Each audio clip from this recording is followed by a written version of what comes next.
ኢትዮጵያ መንግስትና ዓለም አቀፉ የገንዘብ ድርጅት IMF በአምስተኛው ዙር የብድር ፕሮግራም ግምገማ ላይ ስምምነት ላይ መድረሳቸውና ተጨማሪ የ468 ሚሊዮን ዶላር ብድር ሊለቀቅ መሆኑን በይፋ አውጀዋል። መንግስት ይህን ስምምነት እንደ ትልቅ የዲፕሎማሲና የኢኮኖሚያዊ ስኬት ሊያስመስለው በካድሬዎቹ በኩል ቢሞክርም በፈገግታ ከተሞላው የዲጂታል ቲያትር በስተጀርባ ያለው እውነታ ግን ለተራው ኢትዮጵያ ሕዝብ እጅግ አስፈሪና ህልውናን የሚፈታተን መርዶ ነው። እየመጣ ያለው ከፍተኛ ጫና ወይንም ዘ ብሩታል ሪያሊቲ IMF መንግስት ብድሩን እንዲያገኝ ያስቀመጣቸውና በሪፖርቱ ላይ ጠቀሳቸው ዋና ዋና ግዳጆች ወይንም ኮንዲሽናሊቲስ ህዝቡን በቀጥታ ገደል የሚከቱ ናቸው። ይህ ሪፖርት በሚሊዮን የሚቆጠሩ ዜጎችን ህይወት ወደ ከፋ ዘቅት የሚከትና ሊሸከሙት የማይችሉት የኑሮ ጫና የሚያስከትል ነው። IMF ብድሩን ለመልቀቅ ያስቀመጣቸው ግዳጆች ፍጹም ጨካኝና የሀገሪቱን ድሃ ህዝብ በቀጥታ ኢኮኖሚያዊ ሞት የሚፈርዱ ናቸው። አንድ የመንግስት ድጎማዎችን ወይንም ሰብሲዲስ ሙሉ በሙሉ ማንሳት።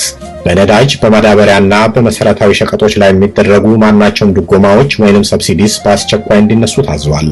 ቀደም ሲል የታየው ዋጋ ንረት እየመጣ ካለው ጋር ሲነጻጸር የባሰ አለ አገርን አትልቀቅ የሚለውን ቢል ያስታውሳል። ወደፊት የትራንስፖርት የምግብና የተለያዩ ለዕለት ተዕለት ኑሮ አስፈላጊ የሆኑ ቁሳቁሶች ዋጋ ሰማይ ይነካል።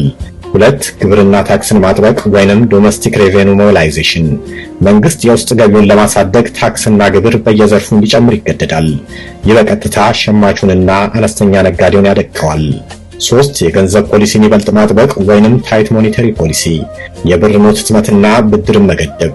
ይህ የገንዘብ ዝውውርን ስለሚያስር የንግድ እንቅስቃሴዎችን ያቀዘቅዛል። መንግስት ተብዬው የገዛ ፖሊሲ ውድቀቱ ያመጣውን የውጭ ምንዛሬ ጥረቱን ለመሸፈንና ለመሸሸግ የወሰደውን ብድር ዕዳውን የመክፈል ሸክሙ በሙሉ ያረፈው በዳውና በለፍቶ አዳሪው የኢትዮጵያ ህዝብ ትከሻ ላይ ነው።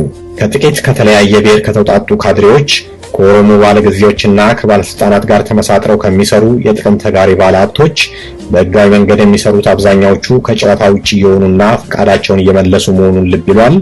እንዲሁም ከለምኑ አደር ቲክታከሮች በስተቀር የተቀረው ሰፊው ህዝብ ኑሮውን መግፋት የማይችልበት ፍጹም አስከፊ ደረጃ ላይ ከደረሰ ቆይቷል። ዛሬ ላይ የዜጎች ህልውና በጥቂት በበለጸጉና በስልጣን ጥም በሰከሩ ሊቃን የቁም እስረኛ ሆኗል። ማህበረሰቡ ከእጅ ወደ አፍ የሆነውን የዕለት ጉርሱን ማሟላት አቅቶት በገዛ ሀገሩ ባዕድና ተመጽዋች እንዲሆን ተፈርዶበታል። ይህ የማክሮ ኢኮኖሚ ማሻሻያ እየተባለ የሚዘመርለት የዲጂታል ቲያትር በበርካታ ሚሊዮኖች የሚቆጠሩ ዜጎችን ወደ ተስፋ መቁረጥ ጥግ የገፋ ጨካኝ ፖሊሲ ነው።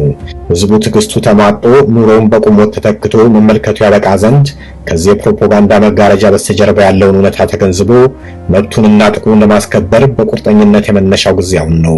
ፍርሃትና ዝምታ ለአምባገነኖች ተጨማሪ የጭቆና ፈቃድ መስጠት በመሆኑ ይህንን ሰንሰለት ሰብሮ ለመውጣት መድፈር መጀመር አለበት። አንድ ሀገር ህዝብ ዝምታ የበዛለት ቀን መሪዎቹ የህዝቡን ትዕግስት እንደ ፍርሃት ይቆጥሩታል። ዛሬ ማክሮ ኢኮኖሚ ተስተካከለ እየተባለ በሚዘፈንበት ሀገር ውስጥ የሚሊዮኖች ኑሮ ግን ወደ መቃብር አፋፍ እየተገፋ ነው። ይህ መልእክት እያንዳንዱ ዜጋ ህገ መንግስታዊና ሰብአዊ መብቱን እንዲጠይቅ ድምፁን እንዲያሰማና በደሉን እንዲቃወም ያሳስባል። መብትን አለመጠየቅ ለበዳዮች ተጨማሪ የጭቆና ፈቃድ መስጠት ነው። ኑሮ ካልተቻለ የዋጋ ንረቱ ህልውናን ካሰጋ ህዝቡ በቃኝ ማለትና ፍትሃዊ የኢኮኖሚ አያያዝን የመጠየቅ ሙሉ መብት አለው። ከእንግዲህ በሐሰተኛ ትርክቶችና በዲጂታል ፕሮፓጋንዳ መታለል ያበቃበት ጊዜ ላይ ደርሰናል።